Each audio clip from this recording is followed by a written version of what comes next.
지금 100세가 되셨고 아직도 왕성한 저술과 강의를 다니시는 연세대학교 명예교수 김형석 교수님이 지난주간에 그 모 일간지에 기고한 칼럼에서 이런 이야기를 했습니다. 난 어딘가 모자란 데가 있었다. 중고등학교 친구들은 다 그렇게 생각했다. 난 인정한다. 지금도 나는 1, 2년 전에 한 일을 후회하는 때가 많다. 나는 언제쯤 되면 철이 들지 모르겠다고 스스로에게 타이르기도 한다. 그런데 적지 않은 사람이 내게 고마운 스승 중 한 사람이라고 말한다. 100세까지 산 것밖에 없는데 그 원인이 무엇일까? 사람은 저마다 한 가지씩 장점을 갖고 있다. 이분이 얘기하는 장점이 뭔지 잘 들어보세요. 나는 철들면서부터 예수 그리스도를 구주로 믿는 기독교 신앙을 가지고 자랐다. 신앙은 누구에게나 네 생애를 다 바쳐서라도 이루어야 할 사명이 있다고 가르친다. 사명의식에 가까운 그 책임이 있었기에 오늘의 내가 다시 태어나곤 하는지 모르겠다. 그리고 그에 져서 예수에서 14살 중학교 1학년 겨울 나에게 나타났고 내가 찾은 것이 아버지로서의 하나님이었고 영혼의 친구로서의 예수였다. 그 뒤로부터 오늘날까지 80년이 넘는 동안 나는 내 생활에서 하루도 하나님과 예수를 떠날 수가 없었다. 여러분, 노학자가 평생의 삶을 돌아보니, 평생에 받은 축복을 돌아보니 나는 다 부족했는데 한 가지 내게 장점이 있다면 그 내가 어릴 때 예수님 만난 거라는 거예요. 그 예수님이 평생 나를 떠나지 않았다는 거예요. 사랑하는 성도 여러분, 앞으로의 시대는 점점 급변하게 되는, 앞으로 4차 산업 이거는 아무것도 아니에요. 5차 산업이 지금 오고 있고요. 5G에서 이제는 6G가 지금 오게 되고 엄청난 그런 변화가 오게 됩니다. 그런 시대 가운데 우리 사랑하는 어린 자녀들에게 여러분이 줄 수 있는 최고의 선물이 있다면 그게 무엇이냐? 예수 그리스도이십니다. 어릴 때 예수님 만나면 김형석 교수님처럼 평생 방황하지 않습니다. 왜? 길이 분명하니까. 모든 사람은 방황하잖아요. 이것도 해보고 저것도 해보고 이 길도 가보고 계속 그러는데 예수 믿는 사람은 길이 딱 정해져 있거든. 십자가의 길, 구원의 길이 정해져 있으니까 방황하지 않게 되는 것이고, 여러분, 그래서 우리는 자녀들에게 늘 예수 그리스도를 가르쳐 줘야 되고, 오늘 사도 요한은 특수 렌즈를 가지고 요한복음을 조명하는 가운데 특별히 요한복음 18장에 와서는 이제 예수님이 체포되시고 그리고 십자가 길을 걸어가시는 그 장면에 지금 초점을 맞추고 이제 앞으로 계속 진행해 가게 될 것입니다. 여러분 가운데 목사님 휴가철이고 날씨도 더운데 방학도 했는데 무슨 또 십자가냐고 그럴 분이 계실지 모르지만 여러분, 덥다고 휴가 간다고 자동차 엔진 두고 갈 거예요? 여러분, 자동차 엔진이 없으면 차가 안 움직이는 것이고, 오늘 저와 여러분에게 신앙생활의 가장 중요한 핵심이 뭐냐? 엔진이 뭐냐? 십자가거든요. 오늘 여러분이 걱정하는 우리 교회 문제, 우리 가정의 문제, 우리 사회의 문제, 한국교회가 여러 가지 어려움이 있다. 왜? 한마디로 얘기하면 십자가를 멀리했으니까 그렇죠. 십자가에 놀라운 구원이 있는 거예요. 십자가에 성공이 있는 것입니다. 우리 자녀들도 십자가 걸어가 봐요. 성공하지 않을 사람 누가 있어요? 사업 아닌 분도 십자가 길을 걸어가 보세요. 성공하지 않을 사람 누가 있어요? 자꾸 엉뚱한 십자가 통하지 않고 잘 되려고 엉뚱한 짓 하니까 나중에 어려움 당하는 것이지. 십자가밖에 없어요. 십자가, 험한 십자가의 능력이 있는 거예요. 그래서 여러분 다 함께 우리 모두가 우리 요한이 보여주는 주님의 십자가의 길을 함께 걸어갈 수 있는 저와 여러분 다 될 수 있기를 주님의 이름으로 축원합니다. 자, 보실까요? 우리 18장 1절의 말씀 다 같이요. 1절입니다. 시작.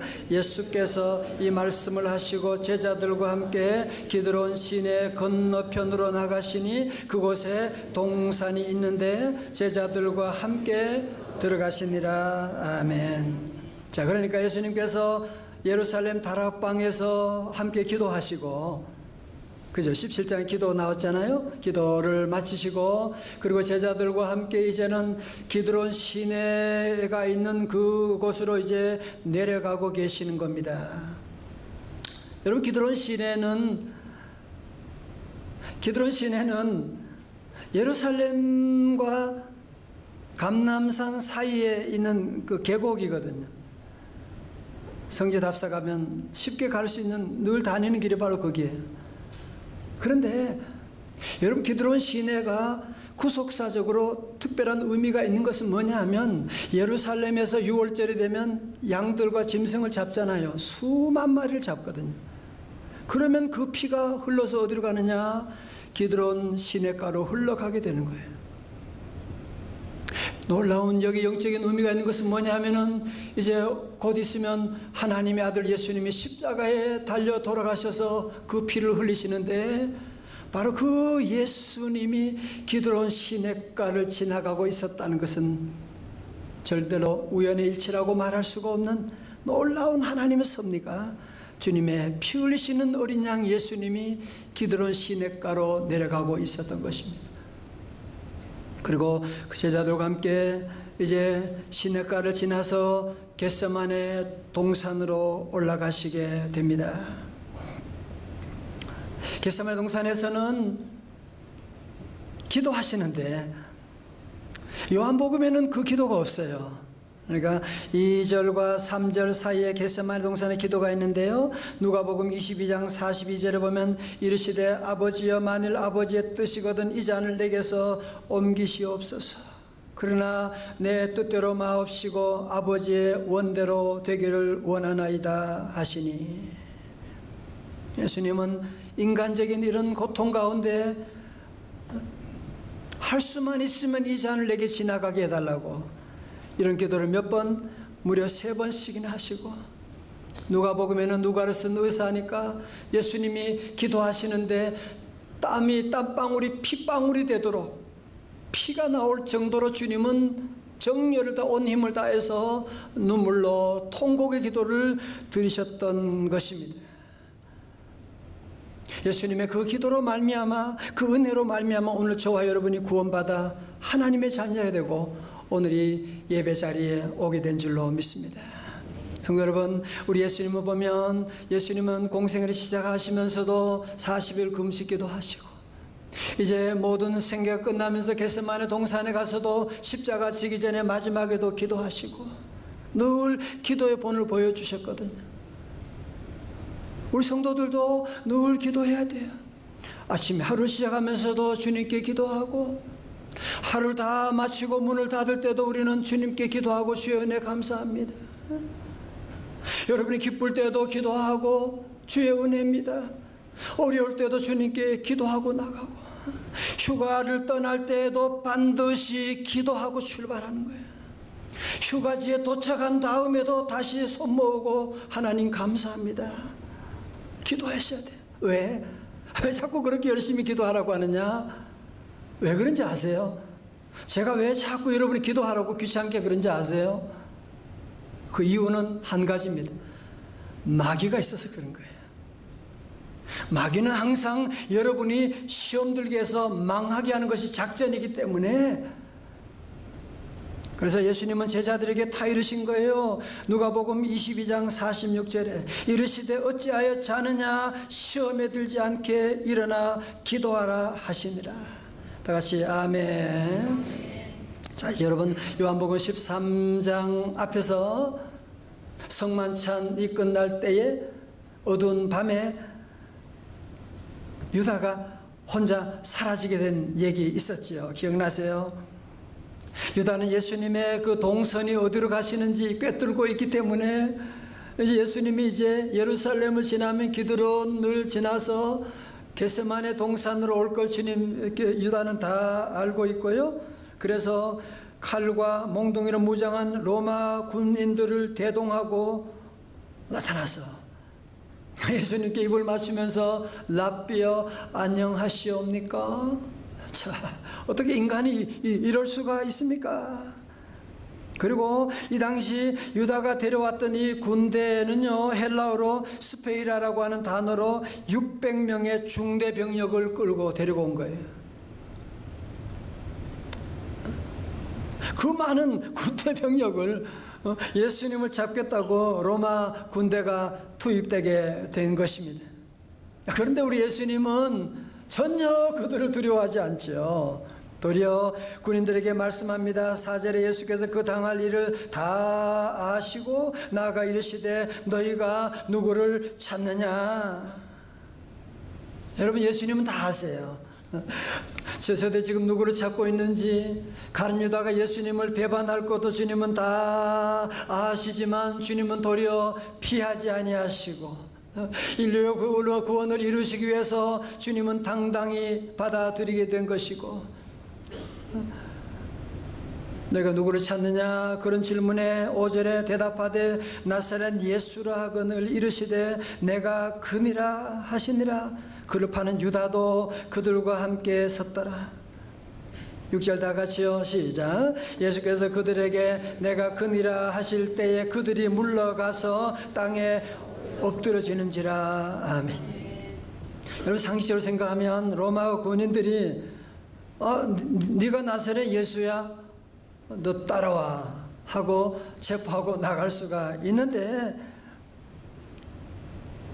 예수님이 내가 그니라 라고 하는 나야, 그런 말을 듣고 저들이 너무너무 놀라가지고 도리어 그 자리에 다 엎드러지게 되는, 왜 이런 일이 났을까요? 예수님이 너무나 당당하게 내가 그니라 하고 그냥 세게 나오니까 이들이 놀래가지고 엎드려졌나요? 아니에요. 왜 그들이, 그 중무장한 로마 군인들과 대제사장들이 왜 예수님 앞에 갑자기 엎드려지게 되느냐 하면, 그것은 바로 예수님께서 내가 그니라 라고 하는 그 말씀을 듣고, 내가 그니라라고 하는 예수님 말씀 안에 있는 하나님의 영광이 그들에게 비추게 되니까 어둠에 있는 자들이 다 엎드러지고 말게 된 것이거든요. 자, 여러분 저를 보세요. 오늘 중요한 단어 하나가 뭐냐? 내가 그니라라고 하는 단어예요. 이것은 헬라어로 에고 에임이라고 하는 단어가, 다 같이 에고 에이미. 에고 그게 아니고 에고 에임이라고 하는 단어는 내가 그니라라고 하는, 영어로 I am he라고 하는 단어인데요. 이 말씀이 중요한 것은 뭐냐면, 여러분 기억하세요? 모세가 하나님 부름 받았을 때 호렙산에서 하나님 만났잖아요. 그럼 뭐라고 했어요? 하나님, 이 백성들이 네가 만난 하나님이 누구냐고 물어보면, 하나님 이름이 뭐냐고 물어보면 뭐라고 대답해야 되겠어요? 물어보니까 하나님 뭐라고 하셨어요? 나는 스스로 있는 자이니라. I am who I am. 넌 이스라엘 자손이 이같이 이르기를 스스로 있는 자 I am 이 나를 너희에게 보내셨다 하라고 말씀하는, 정리합니다. 그러니까 구약에서 말하고 있는 나는 스스로 있는 자가 뭐예요? I am who I am 이거는. 신약에서 말한 예수님은 내가 그니라 I am he라고 하는 에고 에이미가 뭐요? 바로 같은 말이라는 거예요.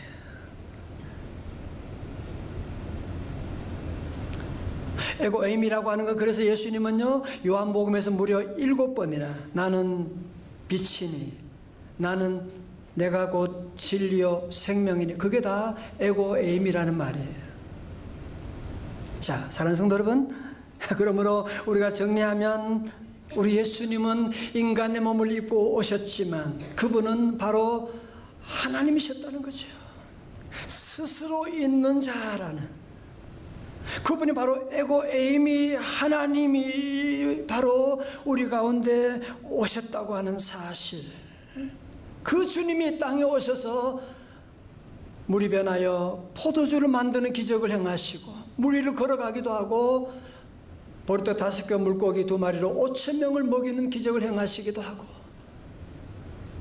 오늘 그 주님이 우리 안에 계신 줄로 믿습니다. 이 시간도 여러분들이 그 예수님을 받아들이면, 예수님을 내 구주로 모시고 나가면 그 주님이 우리 안에 오셔서 능치 못함이 없게 되는, 그 예수님 믿으면 구원받을 수가 있고, 그 예수님 믿으면 질병에서 건진받을 수가 있게 되고, 그 예수님 믿으면 여러분의 가정의 축복의 명문가로 바뀌게 될 줄로 믿습니다. 자, 여러분, 그런데요, 생각해 보세요. 예수님 만약에 그 십자가를 피하기를 원하셨다면, 내가 그니라 하라고 하는 그 한마디에 로마 군인들과 모두가 다 자빠져 버리고 말하는데, 그러면 주님이 간단하게 그 사람들 처리할 수 있지 않겠습니까? 그러나 우리 예수님은 바로 저와 여러분의 구원을 위해서, 주님은 고난의 잔을 마시기 위해서 십자가 길을 당당하게 걸어가고 계시는, 그러면서 8절 보세요. 우리 예수님은 체포되는 위기의 순간에도 당신 자신을 돌아보는 것이 아니라 제자들을 염려하고 제자들을 보호하고 있는, 그 제자들은 누구예요? 이제 얼마 있으면 예수님을 배반할 제자, 예수님 모른다고 도망갈 제자들이지만 끝까지 주님은 저들을 보호하고 계신 거예요. 8절의 말씀 우리 같이 읽어볼까요? 시작. 예수께서 대답하시되 너희에게 내가 그니라 하였으니 나를 찾거든 이 사람들이 가는 것은 용납하라 하시니 아멘. 내가 그니라 헬라어로 뭐예요? 에고에이미, I am he, 에고에이미 말씀하고 있는 거죠.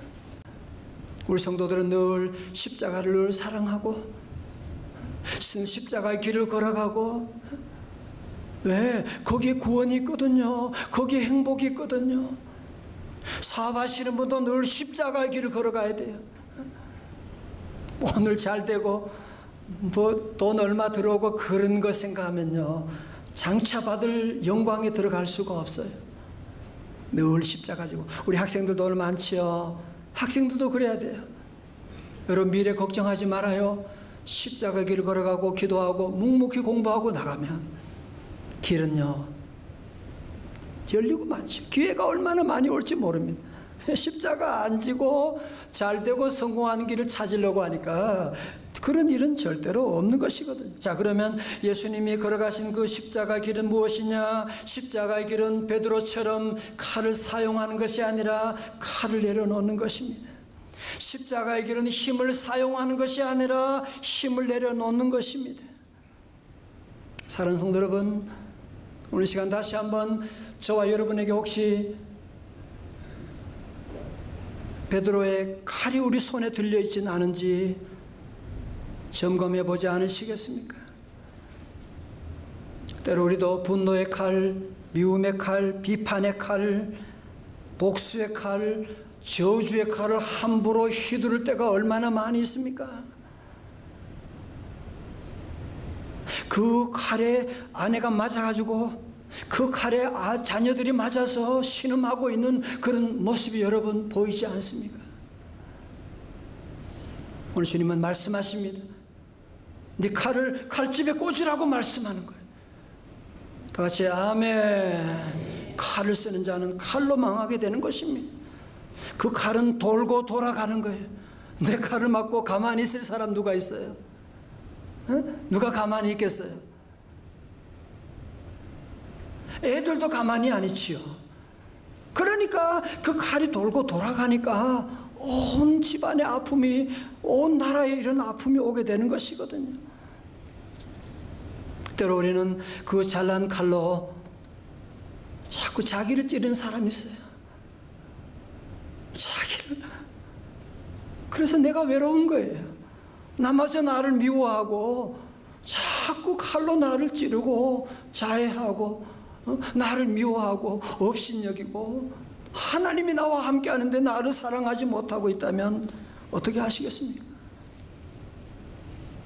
우리 모든 성도들 주님의 음성을 귀를 기울이십시오. 칼을 칼집에 꽂으라. 세상은 다 로마가 힘으로 세상과 이스라엘 지배했던 것처럼 이 세상은 힘이 지배하는 세상입니다. 사탄의 권세는 무력으로 지배하는 세상입니다. 그래서 세상의 모든 사람들은 다 칼을 갈고 칼을 들고 싸우고 있습니다. 그러나 예수님은 칼을 버리고 성령의 칼인 말씀에 순종하셨고, 우리 예수님은 칼을 버리시고 기도에 손을 드시고 기도하고 나가셨고, 그러므로 우리 사랑하는 성도 여러분 모두가 다시 한번, 마귀 사탄은 항상 우리에게 너는 자존심도 없냐, 너는 칼도 없냐, 왜 가만히 있냐 그럴지 모르지만, 오늘 저와 여러분은 칼을 내려놓고 우리 주님이 가신 그 십자가 길을 여러분도 묵묵히 따라가고 주님 무시하고 나가면 십자가 다음에는 부활이 있는 것이고, 고난이 지나면 놀라운 영광의 그날이 반드시 오게 될 줄로 믿습니다. 여러분, 앞에서 베드로가 대제사장의 종 말고의 귀를 잘라버렸는데 말고가 얼마나 아팠겠어요. 얼마나 놀랐겠어요. 얼마나 황당했겠어요. 그런데 우리 예수님은 그 귀를 다시 주셔서 다 붙여주시게 되는, 비록 내 편이 아니지만 나를 죽이려 온 사람이지만 주님은 그게 상관이 없어요. 다시 저의 떨어진 귀를 붙여주신 주님이시고, 오늘 그 주님은 세상에서 여러 가지 많은 이유로 여러분의 귀가 잘려지고 손발이 잘려지게 되고 직장이 잘려지기도 하고 가족이 잘려지는 여러분이 있다고 하지만, 그 주님은 오늘 이 아침에 여러분의 모든 떨어진 것도 다시 붙여주시기를 원하십니다. 그 주님이 이 자리에 오늘도 우리와 함께 하시고 회복시켜 주시는, 그래서 우리 성도들은 다시는 이 가룟 유다처럼 세상의 마귀 편에 서면 안 돼요. 베드로처럼 함부로 칼을 휘두르면 안 되는 것입니다. 오늘 모두 날 위해서 죽으시고 부활하신 예수 그리스도, 그분 우리 안에 모시고 그분이 가신 십자가 길을 힘들고 어렵지만 묵묵히 따라가고, 그러면 우리 주님은 여러분 모두 부활의 놀라운 영광으로 인도하시고 떨어졌던 곳 다시 붙여주시는 역사 임할 줄로 믿습니다.